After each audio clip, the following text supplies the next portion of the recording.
And now, live at 8. අයිබෝවන් එක්වන්න ඇත දැනගන්න ලංකාවේ අංක එකේ සමබර ප්‍රවෘත්ති විකාශය live at 8 සමගින්. අද බාමුණ මම චන්ද්‍ර ජයසිංහ. මම චවිකා ගුණසේකර. සුපුරුදු පරිදි මුල්ම අවධානය දවසේ ප්‍රධාන පුවත් සිරස්තල. විදේශ සම්බන්ධතාවලදී මෙරට ස්වාධීනත්වය හා ස්වෛරීභාවය කැපකිරීමට තමා කිසිවිටකත් සූදානම් නැහැ. ජනපති ඇමරිකානු රාජ්‍ය ලේකම්ට කියයි. Live at 8 පැනේට ඇමරිකානු රාජ්‍ය ලේකම්ගේ පිළිතුර. You all have imposed sanctions against our present army commander, one of the war heroes in our country, Lieutenant General Shavindra Silva, from entering United States of America. It's a legal process in the United States. We'll always continue to review it. හෙට මධ්‍යම රාත්‍රියේ සිට බස්නාහිර පළාතට නිරෝධායන ඇඳිරි නීතිය. බස්නාහිර පළාතේ ජනතාවගෙන් යුද හමුදාපති කළ ඉල්ලීම. බස්නාහිර පළාතේ ජීවත් වෙන ජනතාව ඉල්ලා සිටිනවා වෙනත් ප්‍රදේශවලට නොයා මේ දින මේ සතියන්තයේ ඉන්න ප්‍රදේශවල රැඳී සිටින මෙන් ඉතාමත්ම කාරුණිකව ඉල්ලා සිටිනවා. පොඩි ලෙසි පාතාලයට හැටි මව අටේ මෙහෙයුමට කියයි. මගේ පුතා ලැසි නෙවෙයි මගේ පොඩි පුතා ලසිත්. ඇත්තටම අපි වග කියන්න ඕනේ යාගේ ජීවිතේට මමයි යාගේ තාත්තයි දෙන්නම. මොකද අපිට එදා වෙඩි වැදුනේ නැත්තම් අපේ දරුවා අදටත් මගේ ළඟ ඉන්නවා. පාස්කු බෝම්බකරුවන් ආගිය තැන් ගැන කොමිසමේදී හෙළි වූ දේ.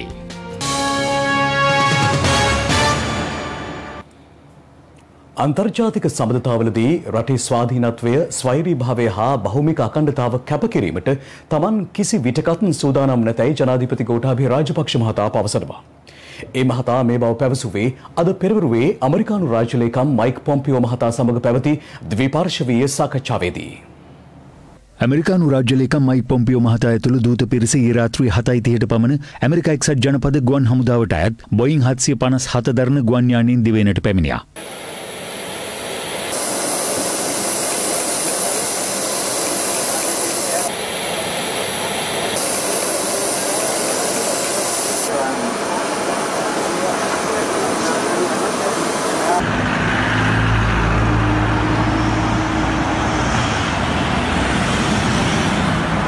දෙදින නිල සංචාරයක් සඳහා දිවයිනට පැමිණි ඇමරිකානු රාජ්‍ය ලේකම් මයික් පොම්පියෝ මහතා ඇතුළු දූත පිරිස අද උදෑසන ජනාධිපති ගෝඨාභය රාජපක්ෂ මහතා හමු වූයේ ජනාධිපති කාර්යාලයේදී.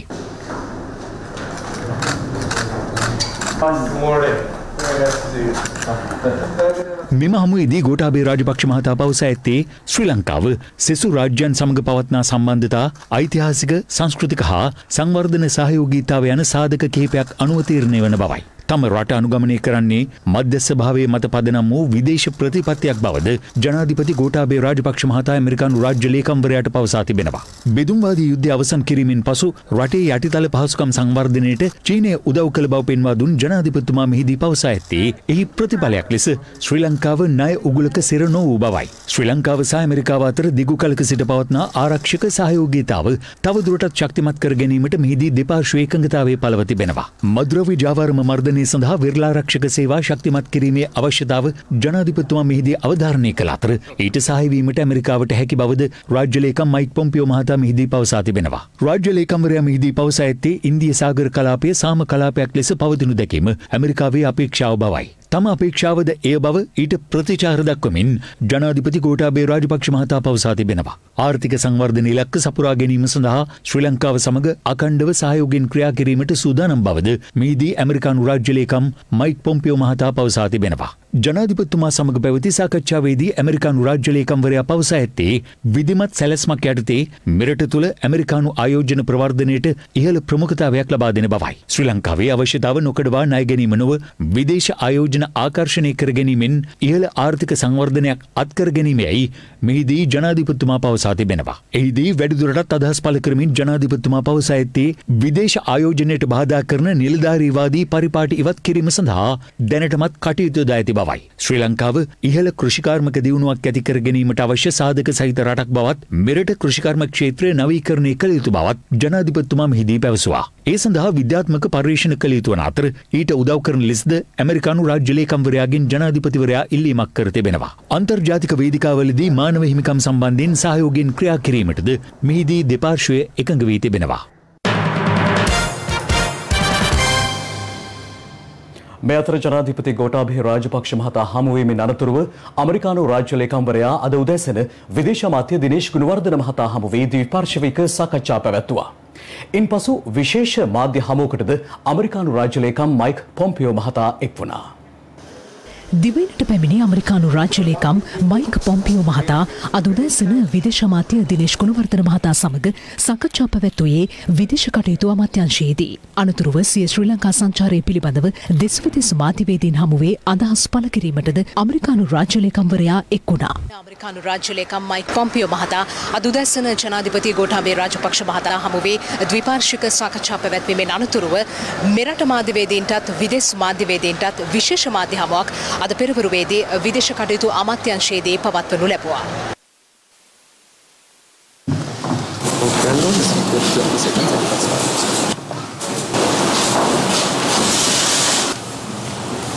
විදේශ කටයුතු අමාත්‍යාංශයේ පැවති මෙම විශේෂ හමුවට අමරිකානු රාජ්‍ය ලේකම්වරයා සමගින් අමරිකානු රාජ්‍යතාන්ත්‍රිකයින් රැසක් එක්ව සිටියා. It has been an opportunity for both sides to understand. මේ අවස්ථාවේ ඇමරිකාවටත් ශ්‍රී ලංකාවටත් දෙරටේ ප්‍රමුඛතාවයන් ලබා දිය යුතු අංශ හඳුනා ගන්න ලැබුණු හොඳ අවස්ථාවක්. අපේ එකඟතාවයකට ඇවිත් තියෙනවා දෙරට අතර මීළඟ ද්විපාර්ශ්වික සාකච්ඡා ලබන වසරේ මුල් භාගයේ වන විට පැවැත්වීමට. ඒ වගේම දෙරට අතර ආර්ථික, ආරක්ෂක, පර්යේෂණ අංශ සහ වෙළඳ හා ආයෝජන අවස්ථාවන් මෙන්ම සයිබර් ආරක්ෂාව, විද්‍යා හා තාක්ෂණ, නව නිපැයුම්, දේශගුණික වෙනස්වීම් පිළිබඳවත් එකඟතාවයන්ට පැමිණෙමින් සහයෝගීතාව වර්ධනය කර ගැනීමටත් අපි බලාපොරොත්තු වෙනවා.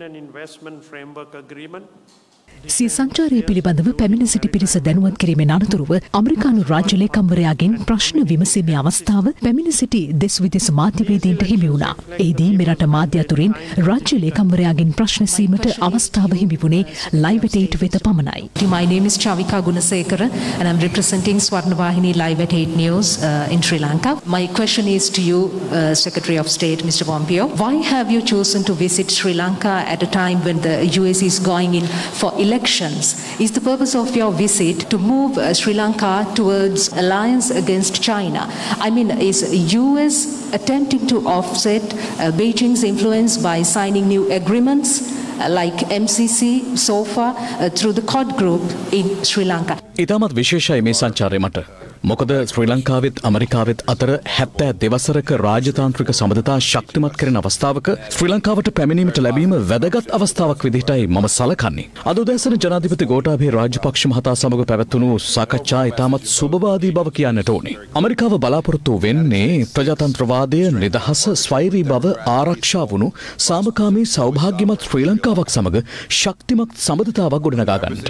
කොවිඩ් වසංගතය මර්ධනයට ඩොලර් මිලියන 6ක පමණ ආධාර අපි ශ්‍රී ලංකාවට ලබා දුන්නා. ඒ වගේම ශ්‍රී ලංකාවත් අමරිකානුවන්ගේ ජීවිත කොවිඩ් රෝගීන් බේරා ගැනීමට අවශ්‍ය උසස් තත්ත්වයේ සෞඛ්‍ය ආරක්ෂිත ඇඟලුම් නිෂ්පාදන ලබා දීමෙන් අපට පළ කළ සහයෝගයට ස්තුතිය පළ කරන්න කැමැතියි. ඒ වගේම මේ කොවිඩ් වසංගතයට එරෙහිව සටන් කළ හැකි එන්නතක් වෙනුවෙන් ජනපති ට්‍රම්ප් පෞද්ගලික අංශ සමග එක්ව ලොකු උත්සාහයක් ගන්නවා. එහි ප්‍රතිලාභ මුළු ලෝකයටම දෙන්න අපි සූදානම්. චීනය වගේ නොවේ. ඇමරිකාව එන්නේ වෙනස් විදිහකට.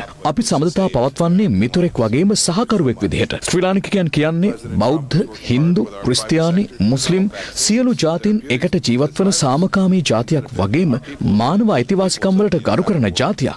ජනාධිපති ගෝඨාභය රාජපක්ෂ මහතා පසුගිය ජනාධිපතිවරණ ජයග්‍රහණයෙන් පස්සේ කිව්වේ තමන්ට ඡන්දය දීපු ජනතාවගේ විතරක් නොවේ සියලුම රටවැසියන්ගේ නායකයා කියලයි. ඇමරිකාවත් ශ්‍රී ලංකාවත් ඉදිරියට යන මේ ගමනේදී අපි ජනාධිපතිතුමාගේ ඒ වචන ගැන ලොකු විශ්වාසයකින් ඉන්නේ. Creating high quality jobs. I was excited to be able to make it here today.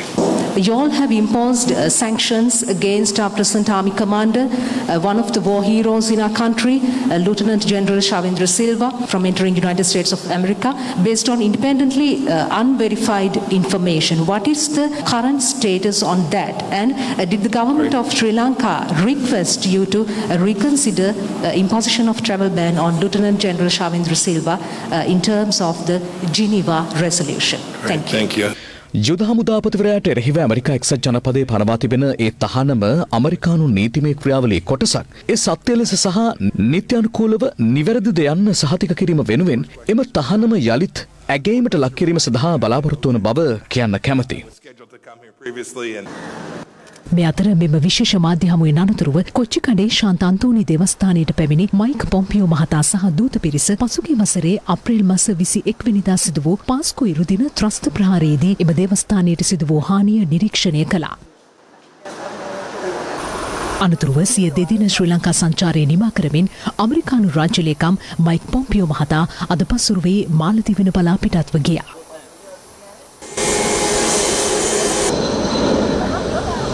මේ අතර ඇමරිකානු රාජ්‍ය ලේකම් මයික් පොම්පියෝ මහතා අද පැවති මාධ්‍ය හමුවේදී චීනය සම්බන්ධයෙන් කළ ප්‍රකාශයට ඔවුන් මෙලෙස ප්‍රතිචාර දක්වා තිබුණා. ඇමරිකානු රාජ්‍ය ලේකම්වරයාගේ මෙරට සංචාරය සම්බන්ධයෙන් අද පළ වූ පක්ෂ විපක්ෂ අදහස් දැන්. ඕන රටක රාජ්‍ය ලේකම්වරයෙකුට ලංකාවට ඇවිල්ලා යන්න පුළුවන්. ඒකේ වෙනසක් නැහැ. හැබැයි අද රාජ්‍ය ලේකම් ආවත් ජනතාව විශ්වාස කරනවා ගෝඨාභය රාජපක්ෂ ජනාධිපතිතුමා MCC ගිවිසුම් අත්සන් කරන්නේ නැහැ. රට විකුණන්නේ නැහැ. දේපොළ විකුණන්නේ නැහැ කියන එක. මේ අවස්ථාව උපයෝගී කරගෙන වහාම ශවෙන්ද්‍ර සිල්වා මැතිතුමාටත් සරත් ෆොන්සේක මැතිතුමාටත් එල්ල වෙලා තිබෙන ඒ ගමන් තහංචිය ඇමරිකාවට යන්නට තිබෙන අවසරය වහාම ඉවත් කරන්නට කටයුතු කරන්නට මේ රජය ඇමරිකා එක්සත් ජනපදයත් සමග සාකච්ඡා කරයි කියලා මම බලාපොරොත්තු වෙනවා. Taman කවුරු සමගද යන්නේ කියන දුෂ්කර තීන්දුව ගන්න ඕන කියලා. පසුගිය ඉන්දියාවේදී මයික් තොම්සන් රාජ්‍ය ලේකම්වරයා විසින් මෙම කරුණ නැවත අවධාරණය කරා. ඒ නිසා ඔහු සහ ඔහුගේ නියෝජිත කණ්ඩායම් පැමිණීමම තිබෙන්නේ යම් බලහත්කාරී අධිපතිවාදී හැසිරීමක් සහිතව. අපි හැමදාමත් පෙනී සිටි මෙරට ස්වාධීනත්වය වෙනුවෙන්. හැබැයි 70 වසරක මේ පාලකයන් විසින් මොකද සිදු කර තිබෙන්නේ? පපුවට ගසා ගැනීමෙන් හෝ මව්බිම ඉම ගැනීමෙන් පමණක්. මයික් පොම්පියෝ එන්නේ මේ දෙමටකොට මේ තොරණ බල්ලයන් නෙමෙයි. නැත්තම් තොටලංග තොරණ බල්ලයන් නෙමෙයි මයික් පොම්පියෝ එන්නේ. එයා එන්නේ ඉතින් මේ ආපු වෙලාවේ කිවිසුමක් අස්සන්න කරන්න පුළුවන්. මේ එන්නේ තමන්ගේ බල ප්‍රදේශයේ මාක් කළ යන්න සටහන් කළ යන්න සූරිභාවයක් රකින්න බෑ. පහුගිය ආණ්ඩුව කාලේ ඇමරිකානු රාජ්‍ය ලේකම් ලංකාවට එනකොට මොකද කිව්වේ? රාජපක්ෂලත් දෙක ඇමරිකාව නෑ. වික්‍රමසිංහ මහත්තයා එක්ක තමයි ඇමරිකාව ඉන්නේ. ඒ හින්දා ඇමරිකන් රාජ්‍ය ලේකම් එනවා කියලා ලොකුවට පිළිගත්තා. එතකොට JVP කියලා බැල උද්ඝෝෂණය කරේ නෑනේ. ඒතර ඔය ගිවිසුම් ගේන්නත් ඒ කට්ටිය අත ඉස්සුවා. හැබැයි දැන් ඒ කට්ටිය එනකොට දැන් කියනවා අපි ඩීල් එකක් දාන්න කියනවලු. ගිවිසුම් ගහන්න කියනවලු. අපි කිසිම ගිවිසුමක් ගහන්නෙත් නෑ. අපිට අදාළත් නෑ. අපේ විදේශ ප්‍රතිපත්තිය නොමැති විදේශ ප්‍රතිපත්තිය. ඒ ඕනෑම කෙනෙකුට එන්න පුළුවන්. සෑම ජාත්‍යන්තරයේ සෑම රටක් සමග සම්බන්ධතා පවත්වාගෙන යත්තේ අපේ තියෙන ස්වාධීනත්වය ආරක්ෂා. ඒ අපේ ස්වාධීනත්වයටද මේ අභියෝග කරන්නේ චීනය කියලා අපිට දැනෙනවා. ඇමරිකාව පැමිණීම චීනට රිදෙන්න හේතුව මොකක්ද කියන කාරණාව මම හිතන්නේ අපේ ප්‍රධාන නායකයෙක්ගේ කටින්ම හෙළි වෙනවා නම් ඒකත් වඩා වැදගත් වෙනවා. ගිය පාර අපි එනවට බය වුණේ සෝෆා ගිවිසුම අත්සන් කරන්න, MCC ගිවිසුම අත්සන් කරන්න මේ රට එවකට පාලනය කරපු ආණ්ඩුව කැමැත්තෙන් හිටියා. ඒකට ඇමරිකාවත් කැමැත්තෙන් හිටියා. අත් දෙකම එකතු වුණොත් තමයි අප්පුඩිය ගහන්නේ. දැන් ඇමරිකාවට ඒ ගිවිසුම ඉදිරියට ගෙන යාමට උවමනාවක් තිබුණත් අපේ ආණ්ඩුවට ඒ ගිවිසුම ඉදිරියට ගෙන යාමේ කිසිම උවමනාවක් නැහැ. පොම්පියෝ ලංකාවට පැමිණීමට පෙරත් අපි තා අවධාරණයෙන් කියා සිටියා කිසිම ගිවිසුමක් අත්සන් කරන්නේ නැහැ. ඒ ගැන ඇති කරන්න හුඹස් බියක් කියලා. මේ වෙන විට පොම්පියෝ ඇවිල්ලා ගිහිල්ලා ඉවරයි. අපි කිව්වේ ඇත්ත, විපක්ෂය කිව්වේ බොරු කියන එක රට හෙළි වෙලා ඉවරයි. ඔව් ආවා ගියා මිස අත්සන් කර කිසිම ගිවිසුමක් නැත. අද දිනේ මෙරටින් කොවිඩ් ආසාදිතයන් 211 දෙනෙකු වාර්තා වූ බව යුද හමුදාපති ලුතුනන්ට් ජනරල් ශවේන්ද්‍ර සිල්වා මහතා පවසනවා. ඔහු සඳහන් කළේ ඉන් 9 දෙනෙකු නිරෝධායන මධ්‍යස්ථානවලින් වාර්තා වූ අතර අනෙක් 202 දෙනා ආශ්‍රිතයන් බවයි. මේ අතර හෙට මධ්‍යම රාත්‍රියේ සිට ලබන සඳුදා අලුයම 5 දක්වා බස්නාහිර පළාතම ආවරණය වන පරිදි නිරෝධායන ඇඳරි නීතිය පනවා තිබෙනවා. හෙට මධ්‍යම රාත්‍රියේ සිට ක්‍රියාත්මක වන පරිදි බස්නාහිර පළාතට පනවන නිරෝධායන ඇඳරි නීතිය ලබන සඳුදා අලුයම 5 දක්වා බලපැවැත්වෙනවා. කෙසේ වෙතත් මේ වන විට නිරෝධායන ඇඳරි නීතිය පනවා ඇති බස්නාහිර පළාතේ අනෙකුත් ප්‍රදේශවලට එම නිරෝධායන ඇඳරි නීතිය අඛණ්ඩව ක්‍රියාත්මක වන බවයි COVID-19 පැතිරීම වැළැක්වීමේ ජාතික ක්‍රියාන්විත මධ්‍යස්ථානයේ දැනුම් දෙන්නේ. සිකුරාදා දිනේ බස්නාහිර පළාතට ඇඳරි නීතිය ක්‍රියාත්මක වන බැවින් දැනට ඇඳරි නීතිය පනවා ඇති බස්නාහිර පළාතේ ප්‍රදේශවලට අත්‍යවශ්‍ය ආහාර සහ ඖෂධ මිලදී ගැනීම සඳහා හෙට උදෑසන 8 සිට රාත්‍රී 10 දක්වා අවස්ථාව ලබා දී තිබෙනවා. කල් වේලා ඇතිව නිරෝධායන ඇඳරි නීතිය සම්බන්ධයෙන් කිව්වම බොහෝ පිරිස් වහාම යහුසුලුව අත්‍යවශ්‍ය භාණ්ඩ ලබා ගැනීමට ඖෂධ ලබා ගැනීමට එක්ශාල වශයෙන් එක්රොක් වෙලා ආහාර ද්‍රව්‍ය ලබා ගැනීමට කටයුතු කරනවා. නමුත් අපි මේ අවස්ථාවේදී කල්තියා ඇතුව අපි කියනු ලබනවා දැනට ක්‍රියාත්මක වන නිරෝධායන ඇඳරි නීති වලට අමතරව ප්‍රදේශවලදී අනිවාර්යයෙන්ම සඳුදා දෙවෙනිදා උදෑසන 5ට නිරෝධායන ඇඳරි නීති ඉවත් ඉවත් කරන බැවින් අනවශ්‍ය පරිදි කලබල වෙලා විශාල වශයෙන් බඩු ලබා ගැනීමෙන් වළකින්න කියන එකත් ඉතාමත්ම කාරුණික අපේ බස්නාහිර ප්‍රදේශයේ ජීවත් වෙන අපගේ ජනතාවගෙන් කාරුණික ඉල්ලා සිටිනු ලබනවා. මෙසේ බස්නාහිර පළාතේ නිරෝධායන ඇඳිරි නීතිය හෙට මධ්‍යම රාත්‍රියේ සිට දෙවැනිදා දක්වා පවත්වාගෙන ගියත් අත්‍යවශ්‍ය සේවාවන්හි නියුතු අයලුන්ට සහ අත්‍යවශ්‍ය රාජකාරී වලට යා යුතු අයලුන්ට මෙය බලපත්වන නොවන ආකාරයෙන් ඔවුන්ට ගමන් කිරීමට අත්‍යවශ්‍ය සේවාවන් පවත්වාගෙන යාමට අවස්ථාව සලසලා තිබෙනවා. ඒත් එක්කම තමයි මේ වන විටත් ආසාදිතයන් වූ අයවලුන්ගේ ළඟම ආශ්‍රිතයන් නිවෙස්වල නිරෝධායන කිරීමට කටයුතු කරලා තිබෙනවා. මෙසේ නිවෙස්වල නිරෝධායන කටයුතු වල යොදවා ඇති එම නිවෙස්වල අයවලුන් සඳහා රජය විසින් ඉදිරියේදී දින 14ක් වෙනුවෙන් ආහාර මල්ලක් ලබා දීමට කටයුතු කිරීමට මේ වන විට කටයුතු සම්පාදනය කරලා තිබෙනවා. මේ වන විට දිවයිනේ දිස්ත්‍රික්ක 4කට අයත් පොලිස් බල ප්‍රදේශ 68ක නැවත දැනුම් දෙනතුරු නිරෝධායන ඇඳිරි නීතිය ක්‍රියාත්මක වනවා. ගම්පා දිස්ත්‍රික්කයේ පොලිස් බල ප්‍රදේශ 37ක්, කොළඹ දිස්ත්‍රික්කයේ පොලිස් බල ප්‍රදේශ 21ක්, කළුතර දිස්ත්‍රික්කයේ පොලිස් බල ප්‍රදේශ 5ක් සහ කුලියාපිටියේ පොලිස් බල ප්‍රදේශ 5ක එලෙස නිරෝධායන ඇඳිරි නීතිය පනවා තිබෙනවා. ඊයේ හෝමාගම මොරටු සහ පානදුර උතුරු සහ පානදුර දකුණ පොලිස් බල ප්‍රදේශවලටද නැවත දැනුම් දෙනතුරු නිරෝධායන ඇඳිරි නීතිය පැනවුණා. මීට ප්‍රථමදී කොවිඩ් සම්බන්ධයෙන් නිරෝධායන ඇඳිරි නීතිය විශේෂයෙන්ම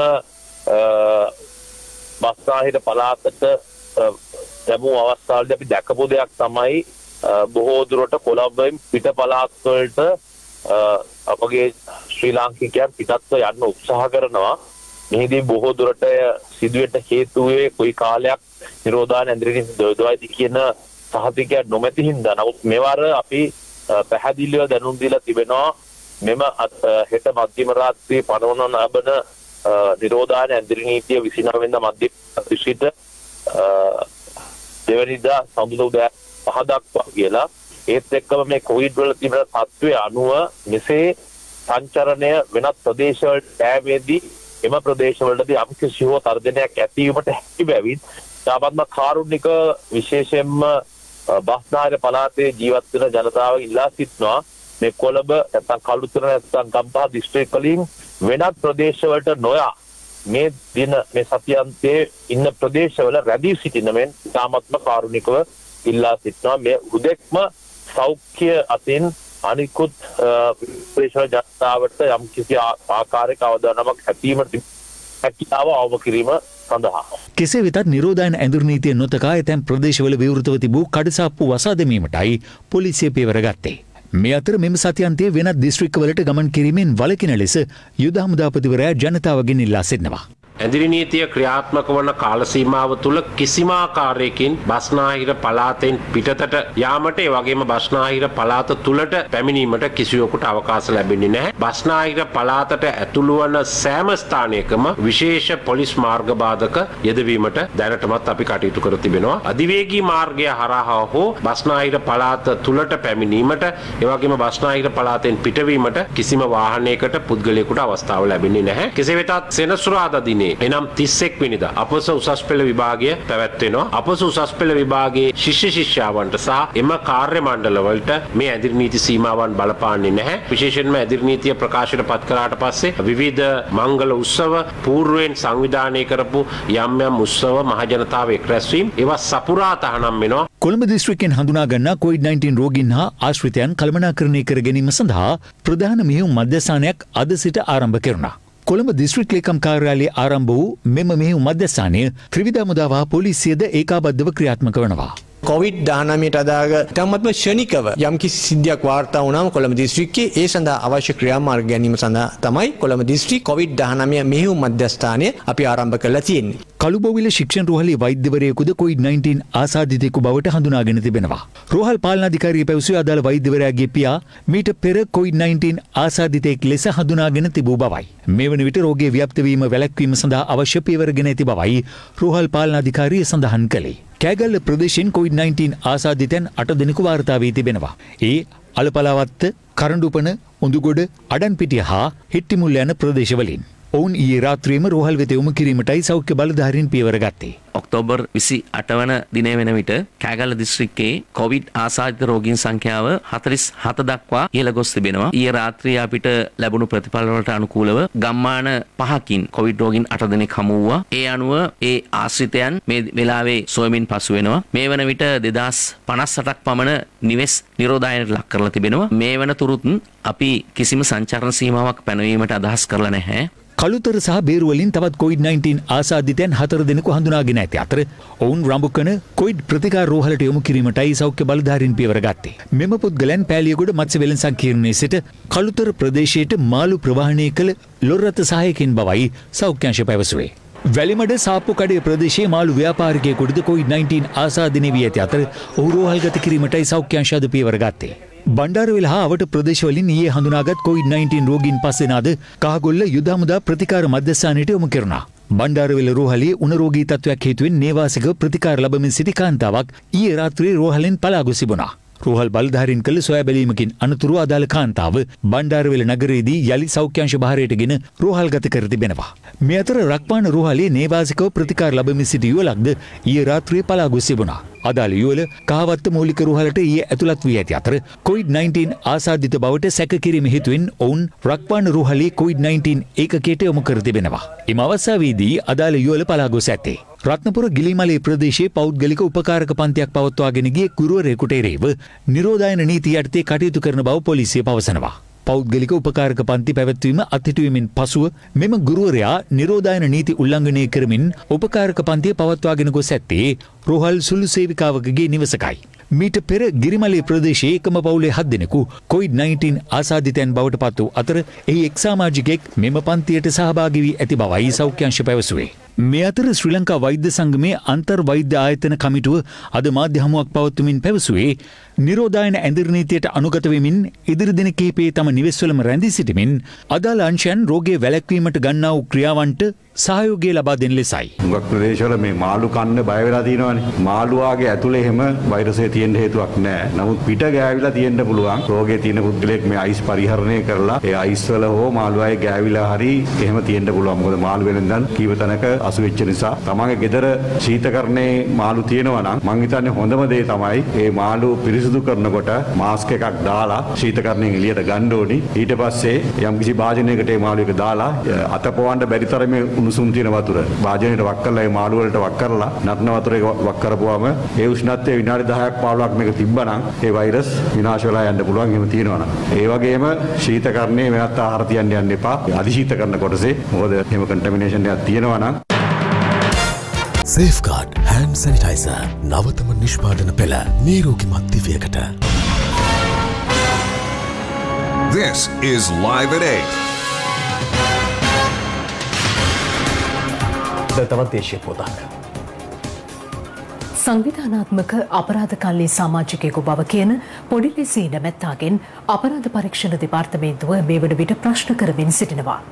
මනුෂ්‍ය ඝාතන කීපයක් සම්බන්ධයෙන් චෝදනා එල්ල වී ඇති පොඩිලෙසී නැමැත්තා සම්බන්ධයෙන් බොහෝ දෙනෙකුගේ අවධානය යොමු වුණේ ජනපති ආරක්ෂක ලේකම් ඇතුළු බන්ධනාගාර නිලධාරීන් ඝාතනය කරන බවට චෝදනා එල්ලවීමත් සමගයි. බූස්ස බන්ධනාගාරයේ පසු වූ ජනිත් මදුසංක නොහොත් පොඩිලෙසී නැමැත්තා ජනපති සහ ආරක්ෂක ලේකම් ඇතුළු බන්ධනාගාර නිලධාරීන් ඝාතනය කරන බවට එල්ල කළ චෝදනා සම්බන්ධයෙන් තවදුරටත් විමර්ශනය කරනවා. ඊට අදාළ නඩු විභාගය ගාල්ල මහාධිකරණයේ පැවැත්වෙන අතර රත්ගම ප්‍රාදේශීය සභාවේ හිටපු සභාපති මනෝජ් මෙන්ඩිස් සහ එකම පවුලේ තිදෙනෙක් මෙන්ම තවත් පුද්ගලයෙකු ඝාතනය කිරීමේ සිද්ධියක් සම්බන්ධයෙන් පොඩිලෙසී නැමැත්තාට චෝදනා එල්ල වී තිබෙනවා.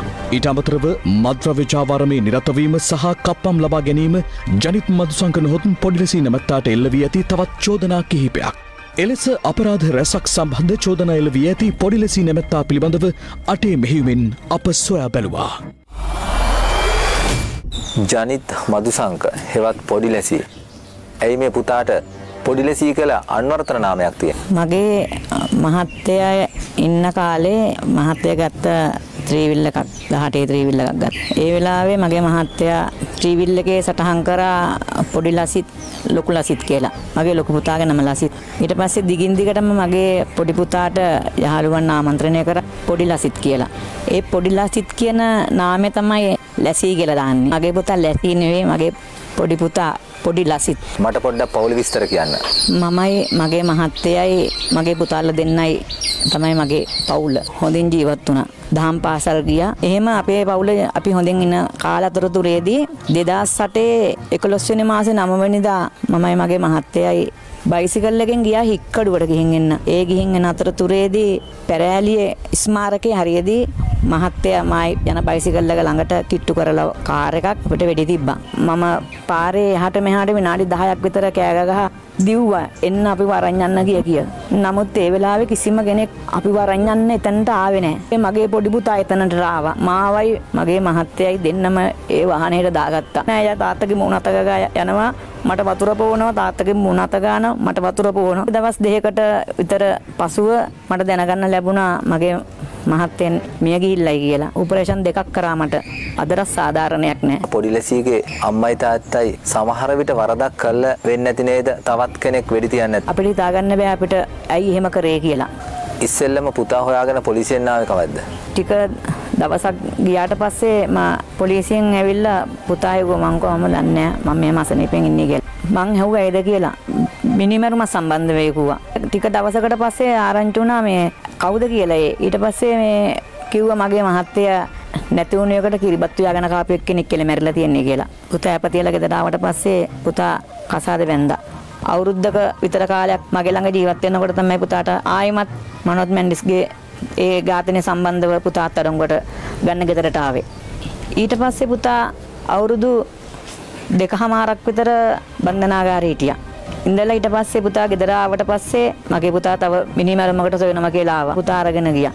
ඒ දාපු චෝදනාවට තමයි දැන් අවුරුදු 4ක් මගේ පුතා බන්ධනාගාරේ ඉන්නේ. බන්ධනාගාරේ ඉඳගෙනත් විවිධ ජාවාරම් කරා කියලා චෝදනා එල්ල වෙලා තියෙනවා. අම්ම කෙනෙක් විදිහට පුතාට ගිහින් කියන්න බැරිද පුතේ දඬුවම ක්‍රියාත්මක වනතුරු නිහඬව ඉන්න කියලා? මම මගේ පුතා සුද්ධ කරන්නේ ඇත්තටම මගේ පුතාගේ අයිතිය තියෙන බන්ධනාගාර සතු ඒ වෙලාවේ මම කියනවා විතරයි පුතේ මෙන්න මේම දේවල් වෙනවා මේම දේවල් කියනවා මේවා කරන්න එපා කියලා.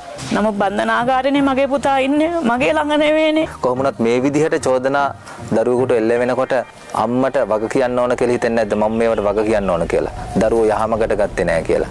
ඇත්තටම වග කියන්න ඕන. ඇත්තටම අපි වග කියන්න ඕනේ යාගේ ජීවිතේට මමයි යාගේ තාත්තයි දෙන්නම. මොකද අපිට එදා වෙඩි වැදුනේ නැත්තම් අපිට ඒ වගේ අවස්ථාවකට අපි මොන දුන්නේ නැත්තම් අපේ දරුවා අද අදටත් මගේ ළඟ ඉන්නවා.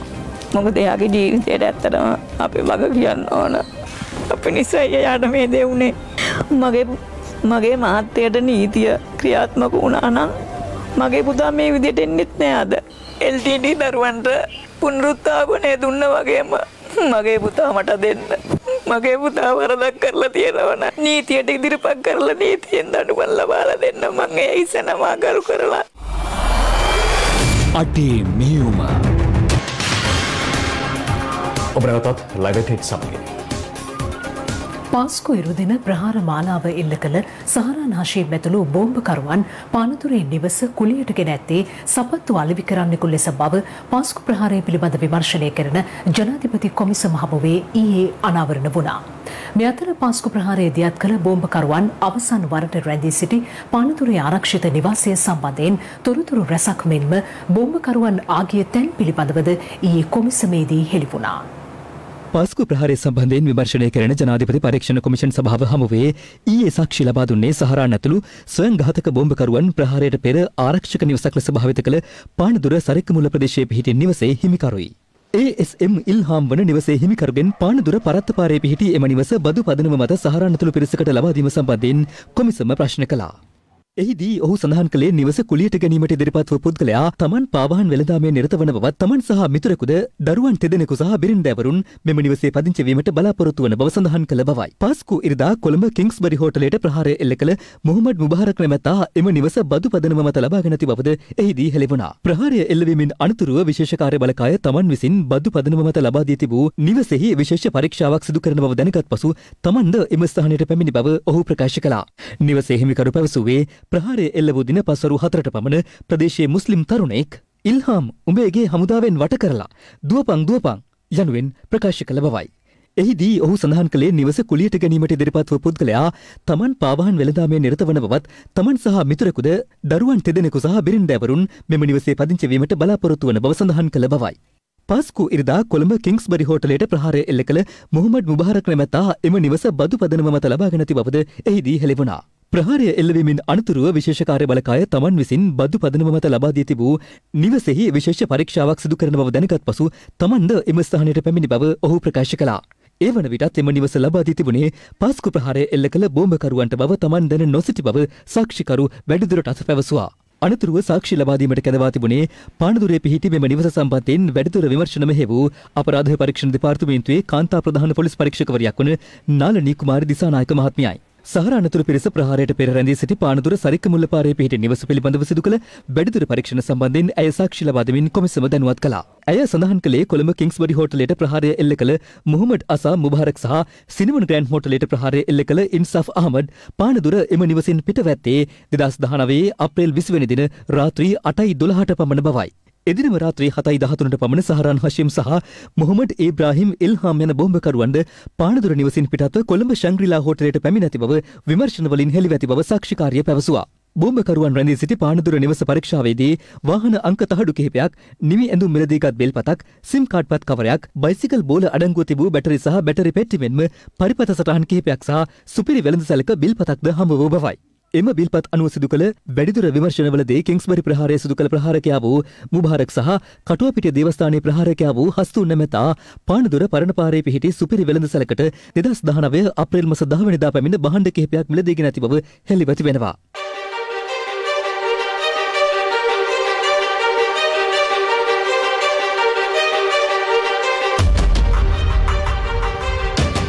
එමෙන්ම 2019 වසරේ අප්‍රේල් 18 වන දින ග්‍රෑන්ඩ් පාස් ප්‍රදේශයේ පිහිටි මුස්ලිම් ව්‍යාපාරිකයෙකුට අයත් නිවි ඇඳුම් වෙළඳසැලකින් මුස්ලිම් ජාතික පිරිමි පුද්ගලයන් පළඳින ෂෝල් 8ක් මුබාරක් සහ හස්තුන් මිලදීගෙන ඇති බවද අනාවරණ වුණා.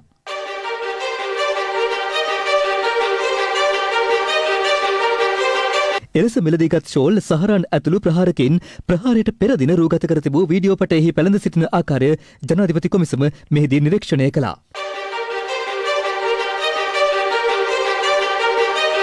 එමෙන්ම මුබාරක් සහ හස්තුන් දෙදෙනා අප්‍රේල් 11 වෙනිදා බත්තරමුල්ල වෙළඳසැලකට පැමිණ රුපියල් 76000කට අධික වටිනාකමක ඉදුත් භාණ්ඩ කිහිපයක්ද මෙලදීගෙන තිබුණා.